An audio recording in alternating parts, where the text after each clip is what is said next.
আসসালামু আলাইকুম। কাছে এবং দূরে, দেশ এবং দেশের বাহিরে যে যেখান থেকে আমার এই ভিডিওটি দেখছেন, আশা করছি সবাই অনেক ভালো আছেন। এই তো আলহামদুলিল্লাহ, আমিও অনেক ভালো আছি। অনেক দিন পর সকাল সকাল একটা ভিডিও নিয়ে আপনাদের কাছে হাজির হলাম। জানি না আজকের ভিডিওটি আপনাদের কেমন লাগবে, তো সম্পূর্ণ ভিডিও জুড়ে আপনারা আমার সাথে থাকার জন্য অনুরোধ করছি। সকালবেলা ঘুম থেকে উঠে প্রথমে এই গাছগুলো দেখা এখন আমার একটা অভ্যাসে পরিণত হয়েছে। প্রথমে আমি ঘুম থেকে উঠে গাছ দেখতে বারান্দায় চলে আসি। গাছগুলো দেখতে অনেক ভালো লাগে আমার। আসলে নিজে লাগানো কোনো কিছুর যখন ফল ধরে তখন সেটা খাওয়ার চেয়ে দেখতেই অনেক ভালো লাগে। এই মরিচ গাছগুলো আমি কিন্তু বাজার থেকে কিনে আনি নাই। এই যে মরিচের বীজ আছে, ওই বীজ থেকে আমি চারা করে নিয়েছি। আর মাশাআল্লাহ এখন গাছ অনেক বড় হয়েছে এবং মরিচও ধরেছে। তো এখানে কিছু কিছু মরিচের ফুল আছে যেটা হলুদ হয়ে যায়। তো এটা কেন হলুদ হয়ে ঝরে যায় সেটা আমি জানি না। আপনারা কেউ যদি জানেন তাহলে আমাকে কমেন্ট করে জানাবেন। তো এখানে মাশাআল্লাহ অনেক পুঁইশাক গাছও আছে। আচ্ছা, আমি জানি আপনারা অনেকেই কিন্তু এখন আমার এই ভিডিওটি দেখছেন, কিন্তু একটা লাইক দিতে ভুলে গেছেন। আমার আজকের ভিডিওটি যদি আপনাদের ভালো লাগে তাহলে প্লিজ একটা লাইক দিয়ে দিবেন, কারণ আপনার একটা লাইকই পারে আমার এই ভিডিওটিকে আরও অসংখ্য মানুষের কাছে পৌঁছে দিতে। আর হ্যাঁ, সবুজে ঘেরা আমার এই বারান্দাটা আপনাদের কেমন লেগেছে সেটা কমেন্ট করতে কিন্তু ভুলে যাবেন না। গাছের পরিচর্যা করা শেষ, তো এখন শুরু হবে সংসারের পরিচর্যা করা। অনেক বেলা হয়ে গেছে, তো সংসারের কোনো কাজকর্ম কিন্তু আমি এখনো শুরু করি নাই। আমি ঘুম থেকে ওঠার সাথে সাথে কিন্তু আমার মাম্মাটাও ঘুম থেকে উঠে যায়। তো সেজন্য আমি সকালবেলা হেমকে তাকে রেখে দিয়েছি, এখানে সে একটু ঘুমাবে আর তার মাঝে আমি একটু কাজ করে নিব। কারণ সে যখন ঘুম থেকে উঠে যাবে তখন আর আমাকে কোনো কাজই করতে দিবে না। জীবন একটি সাইকেল চালানোর মতো, যেতে না চাইলেও অবশ্যই আপনাকে চলতে হবে।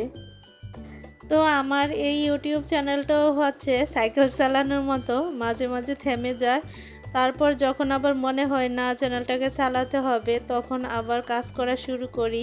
তো এমনিতেই চলে যাচ্ছে। রাতে কিছু ডিম নিয়ে এসেছিল, তো ওইগুলা রাতে আর কিছু করি নাই। এখন ভালো করে ক্লিন করে তারপরে পানি ঝরতে দিয়ে দিব। আপনারা যারা এই মুহূর্তে আমার এই ভিডিওটি দেখছেন, যদি আজকের ভিডিওর কোনো অংশ আপনাদের কাছে ভালো লেগে যায় তাহলে প্লিজ আমার চ্যানেলটি সাবস্ক্রাইব করে পাশে থাকা বেল বাটনের অল অপশনটি সিলেক্ট করে দিবেন। এতে করে আমি যখন নতুন ভিডিও আপলোড করব সাথে সাথে আপনার কাছে নোটিফিকেশন চলে যাবে।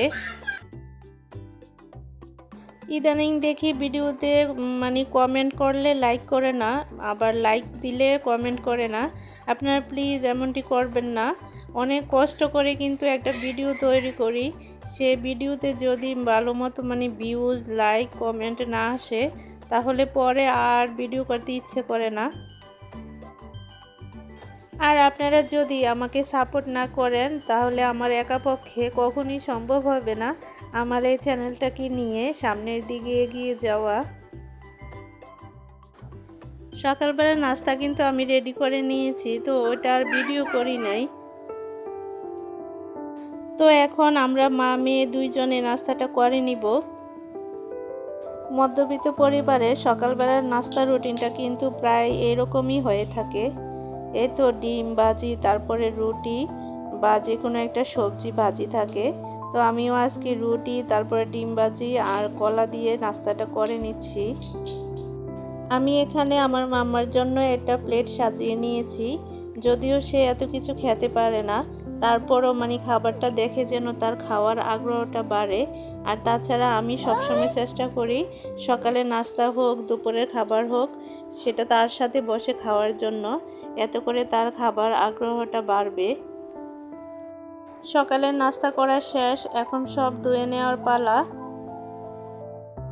আমি জানি না আপনারা কেউ আমার ভিডিওর এ পর্যন্ত আছেন কি না, যদি থেকে থাকেন তাহলে আপনাদেরকে একটা রিকোয়েস্ট করে নিচ্ছি, যদি আমার আজকের ভিডিওর কোনো অংশ আপনাদের কাছে ভালো লেগে যায় তাহলে প্লিজ আমার চ্যানেলটি সাবস্ক্রাইব করে আমার পাশে থেকে যাবেন, আমাকে সাপোর্ট করে যাবেন। আর যারা অলরেডি এসব কাজ করে নিয়েছেন, আমার সাথেই আছেন, আপনাদের সবাইকে জানাই অসংখ্য ধন্যবাদ। ভিডিওর মাঝে মাঝে কিন্তু আমার মাম্মাও আমার সাথে ভয়েস দেয়, তো আপনারা কিছু মনে করবেন না, আমার মাম্মার ভয়েসটা আপনারা কষ্ট করে শুনে নেবেন। তো এখানে সব কিছু ধুয়ে আমি সব জায়গা মতো গুছিয়ে নিয়েছি, এখন দুপুরে রান্নার জন্য প্রিপারেশন নিব। এখন আর আগের মতো সব কিছু গুছিয়ে মানে নিয়ম করে কাজ করতে পারি না, যখন যেটা সুযোগ পাই তখন ওই কাজটাই করে নেই। কারণ আমার যেহেতু ছোট বেবি আছে, ওকে রেখে সব কাজ মানে টাইম মতো করা সম্ভব হয় না, সেজন্য মানে তাড়াহুড়া করে যেটা পারি ওইটাই করে নিচ্ছি। আমি এখানে চাল ধোয়া পানিটা গাছে দেওয়ার জন্য রেখে দিয়েছি, তবে চাল ধোয়া পানি গাছে দেওয়ার জন্য কিন্তু একটা নির্দিষ্ট নিয়ম আছে, তো অন্য একদিন না হয় এ বিষয়ে কথা বলবো। তো এখানে আমি রাইস কুকারে ভাত বসিয়ে দিয়েছি, এদিকে রান্না বাড়ার কাজও করছি, আবার আমার মাম্মার সাথে এসে একটু খেলা করে যাচ্ছি, তাকে এখানে খেলতে দিয়েছি।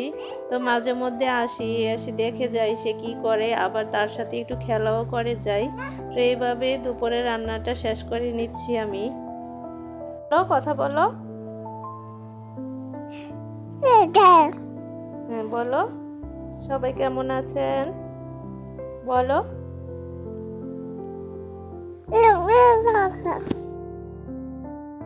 তো এখন থেকে চিন্তা করছি আমি আর ভিডিওতে ভয়েস দেওয়া লাগবে না, আমার মাম্মাই ভয়েস দিয়ে দিবে, কারণ যখন সে দেখে আমি ভয়েস দিচ্ছি তখন সেও চলে আসে কথা বলার জন্য, আর আমার আশেপাশে ঘোরাঘুরি করে আর কথা বলে। আমি আজকে পুঁই শাক দিয়ে ডাল দিয়ে রান্না করব, তো এর জন্য সবগুলো মশলা একটু হাতে মাখিয়ে তারপর পুঁই শাকটা রান্না করব। তো এভাবে রান্না করলে কিন্তু খেতে অনেক মজা হয়। সব কিছু হাতে মাখিয়ে তারপরে রান্না করার জন্য বসিয়ে দিব। তো রান্নার শেষে আমি একটা বাগার দিয়ে নিব। দৌড়ের উপর কাজ করলে যেটা হয় আর কি, ভালো করে ভিডিও করা হয় না। তো আমার দুপুরে রান্নাবান্না কিন্তু অলরেডি শেষ। এখানে পুঁই শাক দিয়ে ডাল দিয়ে রান্না করেছি, তারপরে মাছ ভুনা করেছি আর মসুর ডাল রান্না করেছি। রান্নার কাজ শেষ করেছি, কিন্তু এখনও আরও অনেক কাজ বাকি আছে। তো আমি এখন আপনাদের কাছ থেকে বিদায় নিয়ে নিব। আপনারা যারা ধৈর্য সহকারে এতক্ষণ পর্যন্ত আমার ভিডিওটি দেখছেন, আপনাদের সবাইকে অসংখ্য ধন্যবাদ।